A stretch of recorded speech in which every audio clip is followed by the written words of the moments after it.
Great atmosphere, fans on our side, fans on their side. Just a great opportunity in this venue, and the way they treat the teams to come in here and have an opportunity to play says a lot about their appreciation of baseball, and to open the facility up in the locker rooms and give us access and lets the guys have a really good day. That's the first part of this that is very nice. Our response today was as good a response as I've ever seen of any team I've ever coached. You know, I've won super regionals, and you might lose game 2 and have to win game 3, and that's obviously a great moment in response.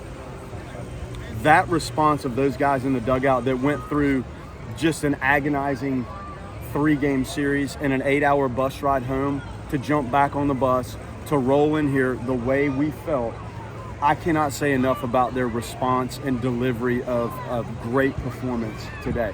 Florida's a really good team. You guys know that.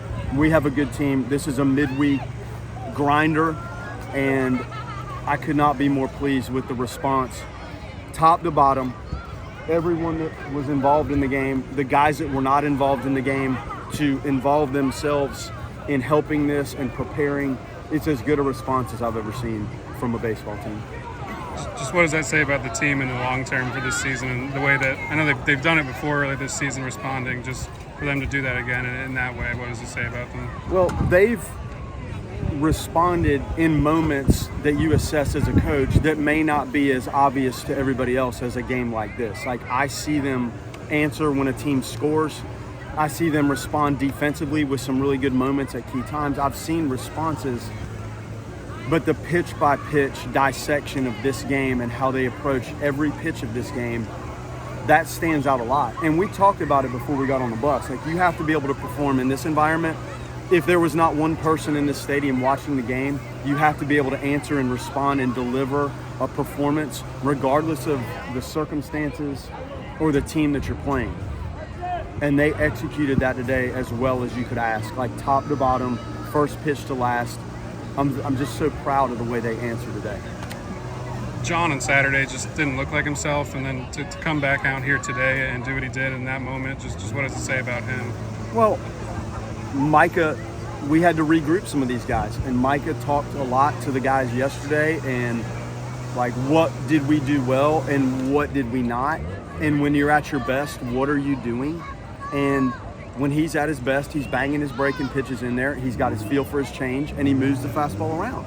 So he was great, and we had 50 pitches etched as really the top end of this, and you could see he had it going a little bit, and we had the momentum, and it was nice to just feel comfortable with a freshman in this situation to just let him go. And he got right where we thought he needed to get to, and it lined up. I think Ox was next. So again, the work that Micah does with these guys, like you saw it today. What did they have? Three hits, just well executed. Micah called a great game, and the fellas have to go perform and deliver and execute the pitches, and he did.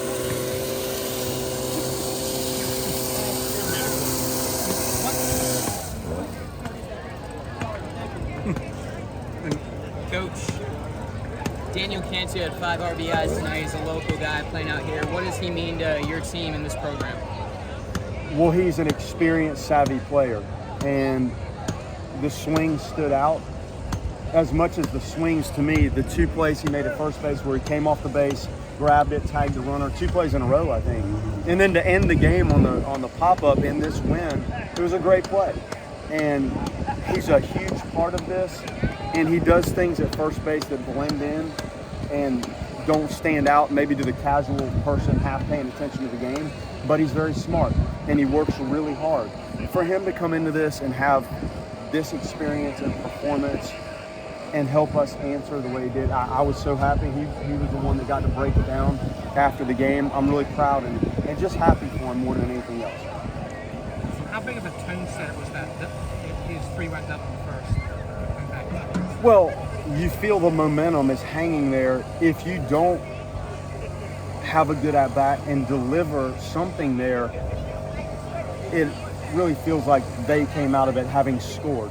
So just a huge at-bat, big, like momentum grabber, lead grabber, and Caglione's kind of wiped it out in the bottom, but a huge at-bat. Scoring in your last 5 innings, what was the approach for the guys? What do you think was key to that? Well, they're prepared. I think our assistants do so much work to prepare the scouting report information. So when you walk up there, you have an idea of what this might look like, and that's helpful. And we're talking hours of work to prepare for this. And we've already seen them, but it doesn't mean the stuff's the same. There's more data that's available. So I think that helps. But you saw this team pitch by pitch lock it in like I haven't seen teams do very often. And so that concentration level obviously helps the overall, I think, visibility of the pitches and what you swing at and what you take. It's the first time since 2015 Florida State's beaten Florida in a regular season series. I know you weren't here for a lot of those, but you're in Knoll. What does that mean? Well, it's big. Like, this is, the guys mark this on the calendar. They do. Like, you know when these games are. You know you got one at each spot, and then you have this site, which is really cool. These guys know most of the players on that team. You know, your recruiting stuff, the things you talk about. Clearly, they're an outstanding, deep, talented program. That's why it's hard to win a series against them. So I'm happy for the guys. I had no idea that was the case. You know, I kind of am concerned with the execution of it. The execution of it and the details of the game lead you to having chances to win series. And the guys proved that today just by the pitch-by-pitch performance. We've seen Drew consistently perform and produce, but I don't think we've seen the power impact come out until tonight that you might have expected. Just how good is it to see that come out of his bat? Huge. You know, to hit the home run the other way, and then the grand slam, I think, was a breaking ball that he got beautifully through.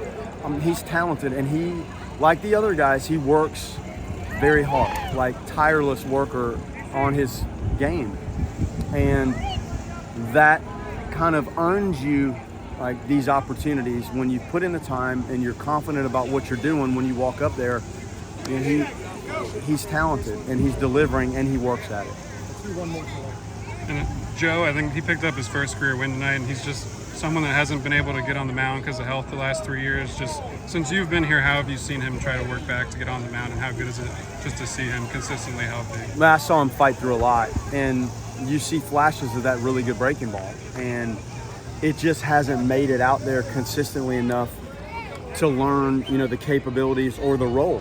But you're starting to see that take shape now, and there's some really good sliders in there. And there's some that he feels for a little bit, but when he bangs it in there and really is aggressive with it, it's a very useful, helpful, weaponizing pitch. So as we lengthen out today, like it lengthened out a little bit, I think that's the most he's thrown pitch count wise this year, and probably in his college time if you went back and looked at it. But again, a guy that's worked and waited and worked and rehabbed, and it's nice to see somebody see the fruits of that labor in this setting.